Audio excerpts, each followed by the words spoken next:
सिलाई नहीं आती है और फिर भी आप बुटीक खोलना चाहते हैं तो आज की वीडियो आपके लिए है। तो hey everyone, welcome back to my YouTube channel. आप देख रहे हैं सोनाली क्रिएशन और आज मैं आपके लिए कुछ ऐसे आइडिया लेकर आई हूँ जिससे आप अपना बुटीक ओपन कर सकते हैं। अगर आपको सिलाई नहीं आती है तो भी आप अपना बुटीक ओपन कर सकते हैं। एक क्रेज़ है कि हमें बुटीक खोलना है तो ये बहुत ही अच्छा आइडिया है। देखिए, अगर आपको आइडिया आया तो आपने ये भी सर्च किया होगा कि हमें कहाँ पे अपना बुटीक खोलना है। ठीक है, सबसे पहले मैटर करता है कि किस एरिया में आप अपना बुटीक खोलना चाहते हैं। तो एरिया बहुत ज़्यादा मैटर करता है क्योंकि एरिया के हिसाब से ही हमें अपने जो कस्टम ड्रेस होती हैं, जो हम भी कस्टमाइज़ कर रहे हैं, जो भी ड्रेस हम कस्टमाइज़ करेंगे उसके चार्जेस हमें एरिया के हिसाब से मिलते हैं। जैसे कि हम अगर घर में बुटीक चलाते हैं तो उस हिसाब से हमें उतना ही चार्ज मिलता है, यानी कि कम चार्ज मिलता है। और अगर हम वही शॉप मॉल में ओपन करते हैं, वही बुटीक मॉल में ओपन करते हैं तो मॉल के हिसाब से अपन को पेमेंट मिलता है। ठीक है, तो ये सारा डिपेंड करता है एरिया के हिसाब से। सबसे पहले आपको ये फाइनलाइज़ करना होगा कि आपको बुटीक कहाँ ओपन करना है। अपने घर में आप बुटीक ओपन करना चाहती हैं, या फिर आप अपनी कॉलोनी में बुटीक ओपन करना चाहती हैं, या फिर आप मार्केट में करना चाहती हैं, या फिर आप मॉल में करना चाहती हैं। ठीक है, उसी हिसाब से हमें हमें हमारे कारीगर डिसाइड करने होंगे।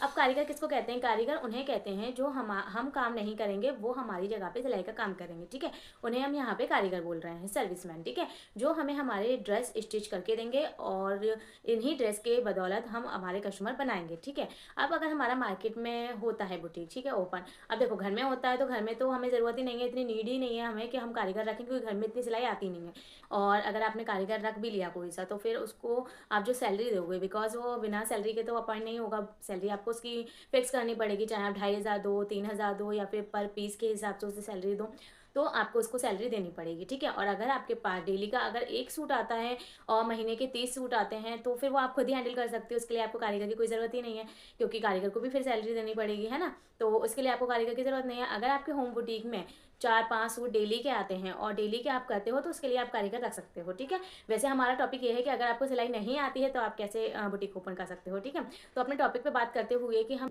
जैसे हम बुटीक ओपन करते हैं मार्केट में, ठीक है, या फिर अपने किसी मॉल में। ठीक है, तो अब वहाँ पे हमें एक पीस के हिसाब से पैसे भी ज़्यादा मिलेंगे।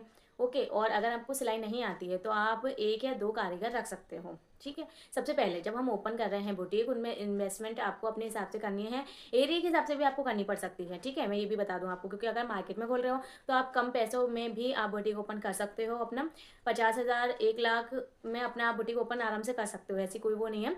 मतलब यहाँ पे जो होता है, भोपाल में जो होता है, भोपाल में क्या होता है ना कि मैंने भी पता करा था, जब मैंने अपनी बुटीक की बात करी थी, जब मैंने पता करा था कि कितना चार्ज लेते हैं ये लोग, मंथली कितना क्या पेमेंट लेंगे ये किराए का। तो अब मेरे को यहाँ पता चला था कि 5,000 से नीचे तो कोई शॉप मुझे मिल ही नहीं रही थी मार्केट में। ऊपर से जो पगड़ी वगड़ी बोलते हैं ना, जो 1,000 एक्स्ट्रा एडवांस में वो लोग अपने पास जमा कर लेते हैं, तो 1,80,000 50,000 जिसकी जितनी पगड़ी होती है उस हिसाब से आपको पहले एडवांस में उनको पे कर देना होता है। ठीक है, उसके बाद आपका जो मंथली चार्ज होता है, आपका मंथली जो किराया होता है आपका, तो वो किराया आप उनसे डिसाइड कर सकते हो, 4,500 5,000 6,000। वो फिर से वही के एरिया के अकॉर्डिंग डिसाइड करा जाता है कि किस हिसाब से आपको आपको किराया दे सकते हो, आप कितने में आपको शॉप मिल जाएगी।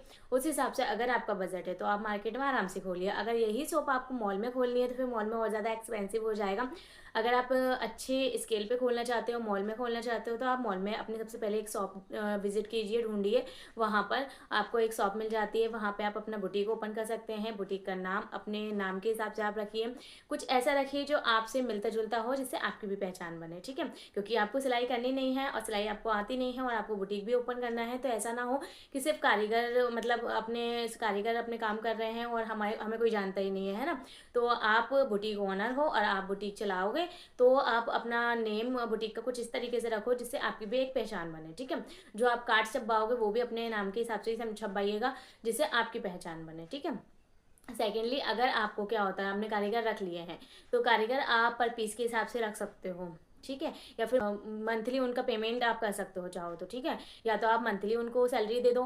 मंथली सैलरी में भी ये भी डिपेंड करेगा कि आप या तो सलवार सूट सिलने वाले एक बंदे को रख लो, या फिर आप सिर्फ ब्लाउज वाले को रख लो। अगर आपको कोई एक्सपर्ट रखना है कि मतलब एक ही पर्टिकुलर हमें एक ही टाइप का कोई बिजनेस स्टार्ट करना है, जैसे कि हमें सिर्फ ब्लाउज ही ब्लाउज स्टिच करना है अपने बुटीक में, तो आप बुटीक से ऐसे ऐसे किसी कारीगर को रखो जो सिर्फ ब्लाउज ही ब्लाउज सिलते हो। ठीक है, अगर आपको सूट ही सूट स्टिच करने हैं, करवाने हैं या करने हैं, तो आप उस हिसाब से रखिए। ठीक है, और अगर आपको पर्टिकुलर पूरा मतलब पूरा बुटीक का काम करवाना है और पूरा बुटीक अच्छे से ओपन करना है, कि हमें नहीं, हमें छोटे से काम से लेकर बड़े से बड़ा लहंगा, ब्राइडल लहंगा और सारी चीज़ें, गरारे सरारे, पार्टी वियर ड्रेसेस और साड़ी, लहंगे और सारी सारी कुछ चीज़ें आपको पूरी तैयार करवानी है अपनी बुटीक में, तो फिर आपको इस हिसाब से अपने कारीगर को चुनना है सबसे पहले तो, ठीक है। अब अपने कारीगर को आप 1 या 2 कारीगर आप ज़रूर रखिए। मतलब मैं ये कहूँगी कि अगर आप अपनी बुटीक अच्छी स्किल पे शुरू करना चाहते हो ना, तो आप 2 कारीगर, कम से कम 2 कारीगर से स्टार्ट करिएगा। क्या होता है ना, देखो, अगर हम एक कारीगर के भरोसे अपना बुटीक ओपन करते हैं, ठीक है, और एंड टाइम पे अगर हमारा कारीगर हमें धोखा दे जाता है, धोखा मीन्स कि अगर उनको कहीं और अच्छी सैलरी पे जॉब मिल जाती है या फिर कहीं और पर पीस के हिसाब से उन्हें ज़्यादा अच्छे से सैलरी मिल रही है या पैसे मिल रहे हैं, तो वो अगर आपको छोड़कर, आपकी बुटीक को छोड़कर कहीं और ज्वाइन कर लेते हैं, तो फिर आपको तो सिलाई आती नहीं है। आपको सिलाई आती नहीं है तो फिर आपका बुटीक कौन हैंडल करेगा। और हो सकता है कि कारीगर देखो आपको 1 दिन में मिल जाए, हो सकता है आपको 1 हफ्ते में मिले, ना मिले तो आपको 1 महीने तक में अच्छा कारीगर ना मिले आपकी सैलरी के हिसाब से, जितनी आप सैलरी दे रहे हो उस हिसाब से आपको ना मिले। कभी कभी ऐसा हो जाता है। तो सब चीज़ें सोचने के बाद ही हमें ऐसे बुटीक ओपन करना है। ऐसे नहीं कि बस दिमाग में आया और बस झटपट अपन ने स्टार्ट कर दिया, नहीं। हमें सबको सोच के काम करना है कि अगर कारीगर हमारा भाग जाता है या अनफॉर्चुनेटली सोच लीजिए अगर वो शादी पार्टी में भी जाता है 8 से 10 दिन के लिए और वो नहीं आते हैं आपके बुटीक पे, तो फिर आप कैसे अपना हैंडल करोगे, ठीक है। आपको तो सिलाई आती नहीं है, तो फिर आपको 1 से 2 कारीगर रखने होंगे कि अगर आपके पास एक कारीगर आपका चला जाता है तो दूसरे कारीगर से आप इतना काम ले सकते हो कि अर्जेंट के जो भी पीस हैं, मतलब अर्जेंट की जो भी ड्रेसेस हैं जो कल पहुंचानी है, परसों पहुंचानी है, तो हम जो पहला कारीगर हमारा छुट्टी पे गया है दूसरा वाला उसे कवर कर सकें, ठीक है। समझ रहे, दूसरा या तीसरा, अगर आप 2-3 कारीगर रखते हो तो उस हिसाब से आप अपना मैनेज कर सकते हो चीज़ों को। और अगर आपने एक ही रखा है तो सोच लीजिए फिर आपका बुटीक मतलब बंद होने के कगार पर भी आ जाता है कई लोगों का, क्योंकि कारीगर के भरोसे हम काम स्टार्ट करते हैं और कारीगर हमें धोखा दे जाते हैं बीच रास्ते में, या तो वो बीमार हो जाते हैं। चलो बीमार हो जाते हैं वो उनकी प्रॉब्लम है, ठीक है, मतलब उनकी प्रॉब्लम है और वो अपन समझ सकते हैं। लेकिन अगर बीच रास्ते वो हमें छोड़कर चले जाते हैं कि कहीं और ज्वाइन कर लिया उन्होंने, या फिर कहीं और उन्हें ज़्यादा सैलरी मिल रही है तो वो कहीं और चले जाते हैं, तो फिर वो हमें दिक्कत है कि हम अगर एक के भरोसे बैठे रहेंगे तो फिर हमारा काम चौपट हो जाएगा। क्योंकि हमें कई बार क्या होता है कि सूट कभी टाइम पे ही देने पड़ते हैं, मतलब बहुत ज़्यादा अर्जेंट होता है कभी कभी सूटों के लिए, ड्रेसेस के लिए। कभी कस्टमर ऐसे नहीं होते यार, उनको ऐसा लगता है कि मतलब आज रात को दिया है तो कल सुबह आप उनको सिल के दे दो, उनको बड़ी खुशी हो जाएगी। लेकिन आप कहोगे ना 2 से 4 दिन बाद, 8 दिन बाद दे देंगे, तो उनको दिक्कत हो जाती है, उनको ड्रेस हाल चाहिए होती है कभी कभी, ठीक है। तो इसीलिए लहंगे होते हैं, गाउन होते हैं, कभी अर्जेंट फंक्शन में किसी को पहनने होते हैं, किसी की शादी के कपड़े होते हैं, तो अपन उतना वेट नहीं कर सकते कि अपन महीना भर वेट करेंगे या फिर अपन 8 दिन वेट करेंगे दूसरा कारीगर ढूंढने के लिए। और फिर ऐसा भी नहीं होता, देखो कभी कभी कारीगर अपने हिसाब का मिल जाता है और कभी कभी जल्दी जल्दी में वो कारीगर ऐसा भी नहीं मिलता अपने हिसाब का कि हम अच्छे से काम करवा सके। कोई कोई नहीं अच्छे से आप उसकी फिनिशिंग होती किसी के हाथ में, तो फिर आप कैसे करवाओगे। इसीलिए कारीगर सोच समझ के रखो, और 1 से 2 कारीगर, 2 से 3 कारीगर आपको रखने ही चाहिए, उसके बाद ही आप अपना बुटीक ओपन करेंगे, ठीक है। और अगर आपको सिलाई आती है तो बहुत ही अच्छी बात है कि अगर आपको सिलाई आती है तो फिर आप अपने भरोसे पर ही बुटीक ओपन करें। मैं तो यहाँ तक कहूँगी कि आप अपने भरोसे पे बुटीक ओपन करें, ठीक है। आप कारीगर के भरोसे पे बुटीक ओपन ना करें, क्योंकि कई केस मैंने ऐसे देखे हैं यहाँ पे लोगों को धोखा मिल जाता है। यहाँ पे लोग दूसरों के भरोसे पे अपना कोई बिजनेस स्टार्ट करते हैं और वहाँ पे वो उनका ठप हो जाता है, ठीक है। तो वो कहते हैं ना कि बंदूक अपने कंधे पे रख के चलानी चाहिए, तो सही बात है, अपने कंधे पे रख के चलाइए। अगर आपको सिलाई नहीं आती है तो आप चाहो तो 2 से 3 महीने के अंदर अपना बिजनेस को थोड़ा लेट ओपन करते हुए अपनी बुटीक को आप 2 से 3 महीने में इतना काम सीख लीजिए कि आपको नॉर्मल सूट सलवार या फिर नॉर्मल आपको सिलाई करनी आ जाए, ठीक है। आप चाहो तो लोकल मार्केट से सीख सकते हो, आप चाहो तो अपना यूट्यूब चैनल चलता है, यूट्यूब से आप कोई की भी वीडियो देख लीजिए, आप मेरी नहीं किसी भी चैनल की वीडियो उठा के देख लीजिए, आपको सलवार सूट नॉर्मल स्टिचिंग आपको करनी आ जाएगी। आप और देखिए आपको नॉर्मल सिलाई आ जाएगी तो आपके लिए बहुत अच्छा रहेगा कि आप जो भी कारीगर रखोगे, चलो आपको खुद भी नहीं काम करना है कि हमें वर्किंग नहीं बनना, हमें सिर्फ ऑनर ही बनना है, बुटीक ऑनर बन के ही बैठना है हमें, तो भी आपके लिए जरूरी है सिलाई सीखना। क्योंकि कभी अर्जेंट में अगर आपका कारीगर धोखा दे जाए, या कभी कभी ऐसे डिज़ाइन होते हैं जो कारीगर के समझ में नहीं आते, तो आप समझ सकते हो सर, आप उसे समझ सकते हो, आप कारीगर को समझा सकते हो। जब आपको खुद से नॉलेज होगी जब तो आप बता पाओगे। आपको थोड़ी सी नॉलेज होनी चाहिए बस सिलाई की, उसके बाद आप भले ही मशीन आप अपने कारीगर से काम करवाएं, लेकिन आप उनको बता सकते हो कि ये डिज़ाइन ऐसे नहीं ऐसे बना सकते हैं। आज हमें कपड़े सिलते हुए, मतलब मैं होम बुटीक चलाती हूँ, उसमें भी मुझे इतनी नॉलेज हो गई है कि मुझे पता है कि कौन से कपड़े पे कौन सा डिज़ाइन अच्छा लगेगा, कहाँ किस किस कपड़े का हम क्या चीज़ बना सकते हैं, कितने कपड़े में कौन सी ड्रेस बनेगी। तो ये सारी चीज़ें क्या होता है ना, लोग आते हैं अपने बुटीक में तो बुटीक ऑनर से ही बात करते हैं, कारीगर से बहुत कम लोग बातें करते हैं, सिर्फ बुटीक ऑनर से ही बात करते हैं। वो हमसे ही पूछते हैं कि हमें ये वाली ड्रेस स्टिच करानी है, कितना फैब्रिक लेकर आए हम, कौन सा फैब्रिक अच्छा लगेगा, कौन सी लेस अच्छी लगेगी। तो मार्केट की नॉलेज भी आपको होनी चाहिए, फैशन की नॉलेज भी होनी चाहिए कि आपको मार्केट में क्या चल रहा है ये आपको पता होना चाहिए, ठीक है।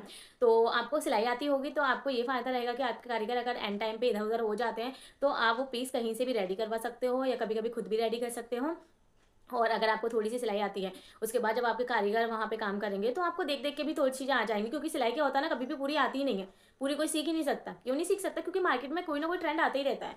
कभी फारसी सलवार, फारसी लहंगा, गरारा सरारा गाउन, कोई सी गाउन, कहीं कौन सी कोई सी गाउन लहंगा कोई सा हो जाता है, फिस कट हो जाता है, अम्ब्रेला हो जाता है, कलियों वाला हो जाता है।